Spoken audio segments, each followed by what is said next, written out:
अभिवादन स्वीकार करें। मैं उदय पठानिया। आज मैं एक चमत्कारिक चिट्ठी की बात करने जा रहा हूं। इसमें जिस तरह से जिक्र हुआ है उस तरह से फिक्र करने की नौबत भी नजर आ रही है। और ये चिट्ठी पिछले कल शाम को जारी हुई और इसमें इतने चमत्कार हुए कि आप पूछिए ही मत। अब सियासत की चिट्ठी थी तो जिक्र और फिक्र भी सियासत के लिहाज से ही होगा। जरा इस चिट्ठी पर नजर घुमाइए। प्रदेश में बकाया बचे हुए 3 विधानसभा उपचुनाव हो रहे हैं। इसके लिए भाजपा ने विशिष्ट कार्य विभाजन किया और बाकायदा इसके लिए एक खत जारी किया और इस खत में नालागढ़ में लगाया गया जयराम ठाकुर को, जो कि पूर्व मुख्यमंत्री और मौजूदा दौर में नेता विपक्ष भी है। हमीरपुर में अनुराग ठाकुर, जो पूर्व केंद्रीय मंत्री रहे हैं और मौजूदा सांसद हैं, उन्हें तैनात किया गया। बकाया बचे डॉक्टर राजीव बिंदल को, जो प्रदेश अध्यक्ष भी हैं भाजपा के, उन्हें देहरा में तैनात किया गया। सबसे बड़ी हैरानगी वाली जो चमत्कारी बात थी वो इस खत की अंतिम लाइन में आपको नजर आ रही होगी। इसमें लिखा गया है कि उपरोक्त सभी वरिष्ठ नेतागण संपूर्ण चुनावों की देखरेख के साथ साथ विशेष रूप से उपरोक्त विधानसभा क्षेत्रों की चिंता करेंगे। अब ये जो चिंता वाला शब्द है ये बहुत हैरानी वाला भी है, बहुत चमत्कारी भी है। चमत्कारी इसलिए कि भाजपा ने जो ये अपनी एक इंटरनल मैनेजमेंट होती है, पहले तो इसको एक्सटर्नल कर दिया, यानी जो अंदर की बात थी उसे बाहर लेकर आ गई। और इससे भी बड़ी बात ये कह दी कि ये तीनों नेता इन तीनों विधानसभा क्षेत्रों की चिंता करेंगे, यानी कहीं ना कहीं ये संदेश दे दिया कि अब चिंता कीजिए, नहीं तो आपकी चिंता करने का मौका जो है वो हाईकमांड को मिल सकता है। खैर, सियासत है, अपने लिहाज से चलती है, लेकिन लिहाज किसी का नहीं करती। शायद यही वजह रही कि प्रदेश के 3 कद्दावर नेता ठाकुर जयराम, अनुराग ठाकुर और डॉक्टर राजीव बिंदल, तीनों की जो रग थी, जो नब्ज थी, वो हाईकमांड के नेताओं ने दबाकर रख दी। सिलसिलेवार बात शुरू करते हैं। ठाकुर जयराम, जो नेता प्रतिपक्ष हैं, नेता विपक्ष हैं, उन्हें इस खत के जरिए कहीं ना कहीं इतना खतरनाक ठहरा दिया गया कि वह अब नालागढ़ में ही विपक्ष की भूमिका में नजर आएंगे। दूसरे नंबर पर आते हैं अनुराग ठाकुर।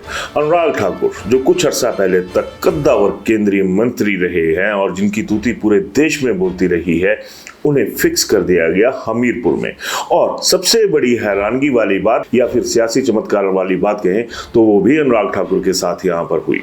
हमीरपुर और देहरा दोनों विधानसभा क्षेत्र जो हैं वो हमीरपुर लोकसभा क्षेत्र का हिस्सा है। फिर सवाल उठता है कि अनुराग ठाकुर को दोनों जगहों की बजाय एक हमीरपुर में ही क्यों फिक्स किया गया, क्यों उन्हें हमीरपुर की ही चिंता करने की बात कही गई। तो क्या ये माना जाए कि अनुराग ठाकुर के कद में भी ठीक वैसी ही कटौती करने का प्रयास किया गया है जिस तरह की कटौती का प्रयास जो है वो जयराम ठाकुर के कद के साथ हुआ है।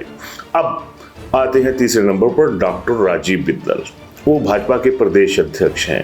पहला चमत्कार तो यहाँ पर यह हुआ कि डॉक्टर राजीव बिंदल को देहरा मानी एक प्रदेश है उसी का अध्यक्ष बनाकर रख दिया गया, यानी देहरा के प्रदेशाध्यक्ष। अब सवाल उठता है कि क्या ऐसी वजह रही कि इन तीनों नेताओं को पिन पॉइंट करके डिफाइन किया गया। और सबसे बड़ा चमत्कार तो इस चिट्ठी में ये रहा कि खुद अपनी नियुक्ति की जो चिट्ठी थी कि डॉक्टर राजीव बिंदल देहरा के चिंतक होंगे, देहरा की चिंता करेंगे, उस चिट्ठी को साइन करने वाले भी खुद डॉक्टर राजीव बिंदल ही थे। यानी चमत्कारों से भरी हुई ये जो चिट्ठी है ये भाजपा की आज की डेट में चर्चा का विषय बन चुकी है, और खासकर इसकी शब्दावली की वजह से भी, और इसकी वजह से जो हालात बनने जा रहे हैं या फिर ये लग रहा है कि इनकी वजह से ऐसे हालात बन सकते हैं, तो चर्चा का विषय ये चिट्ठी बनी हुई है। अब सवाल उठता है कि ये प्रपंच अगर हुआ तो क्यों हुआ और इस प्रपंच का रचयिता कौन है, क्योंकि प्रदेश के जो 3 कद्दावर नेता हैं, जयराम ठाकुर, अनुराग ठाकुर और डॉक्टर राजीव बिंदल, इन तीनों को एक साथ एक ही तलवार के आगे खड़ा कर दिया गया, क्योंकि तीनों का कद ऐसा है जो किसी भी ऐसे नेता को चुप सकता है जिसकी नजर प्रदेश पर हो। तो क्या ये माना जाए कि ये जो चिट्ठी है या ये जो चिट्ठा तैयार किया गया है ये दिल्ली से हुआ है? क्योंकि भाजपा में तो यही चर्चा है। सवाल ये भी उठ रहा है कि जो भाजपा है वो जो अपनी संगठनात्मक संपदा, मैं संपदा शब्द का इस्तेमाल इसलिए कर रहा हूं कि भाजपा अपनी संगठनात्मक कार्यों के लिए बहुत एक मजबूत कद अपना रखती है। क्या वजह रही कि जो एक मजबूत संपदा थी वो ही दांव पर लगा दी गई? ये सवाल भाजपा के कैडर में खूब ट्रेवल कर रहा है। अब जो इन सवालों के साथ पीछे पीछे दूसरा सवाल चल रहा है कि आखिर इन नेताओं की कद में कटौती या फिर कद को परखने की कोशिश क्यों हुई? क्योंकि हर कोई जयराम ठाकुर के कद से भी वाकिफ है, अनुराग ठाकुर के कद से भी वाकिफ है और डॉक्टर राजीव बिंदल की जो संगठनात्मक कार्यशैली है उससे भी वाकिफ है। तो फिर क्या वजह रही कि इन तीनों नेताओं को एक तरह से कटघरे में खड़ा करने के प्रयास किए गए और वो भी सामूहिक तौर पर और बिल्कुल मीडिया में चिट्ठी जारी करके ये सारी चीजें जो थी वो की गई। अब संगठन के भीतर एक और बवाल खड़ा हो चुका है। लोग ये कह रहे हैं कि चलिए ठीक है, आपने ये तीन लोग बिठा दिए, इनको चिंता करने के लिए बोला गया, लेकिन जो जमीनी कैडर है उस पर भरोसा क्यों नहीं? एक तो आरोप ये भी लग रहा है कि भाजपा के नेताओं ने अपना मन मुताबिक मनमर्जी का फैसला लिया और इन लोगों को भाजपा में शामिल किया, और जब इन्हें जिताने की बारी आ गई तो क्या वजह रही कि इन तीनों नेताओं को यहाँ पर विशेष चिंता करने का मौका दिया गया और जो जमीन पर कैडर काम कर रहा है, कार्यकर्ता काम कर रहे हैं, उनकी क्षमता को क्यों निशाने पर लिया गया? भाजपा की ये चिट्ठी जो है वो कहीं ना कहीं अब एक बड़े बवाल की वजह भी बन चुकी है। लगातार कुछ फैसले ऐसे हो रहे हैं जिसकी वजह से भाजपा में बवाल उठ रहे हैं। सबसे पहले जिक्र करते हैं कोर कमेटी ग्रुप का या कोर ग्रुप का। एक दौर हुआ करता था, किसी को पता नहीं होता था कि भाजपा में अगर कोई कोर ग्रुप बना है तो उसमें कौन है। एटलीस्ट इस बात की जो जानकारी है वो आम पब्लिक में नहीं हुआ करती थी। एक ग्रुप बनता था, वो काम करता था, लेकिन कुछ अर्सा पहले जब ये कोर ग्रुप की जो गठन हुआ था उसकी लिस्ट भी सामने आ गई और उसमें भी विवाद की कुछ वजह थी, उस पर भी विवाद खड़ा हुआ।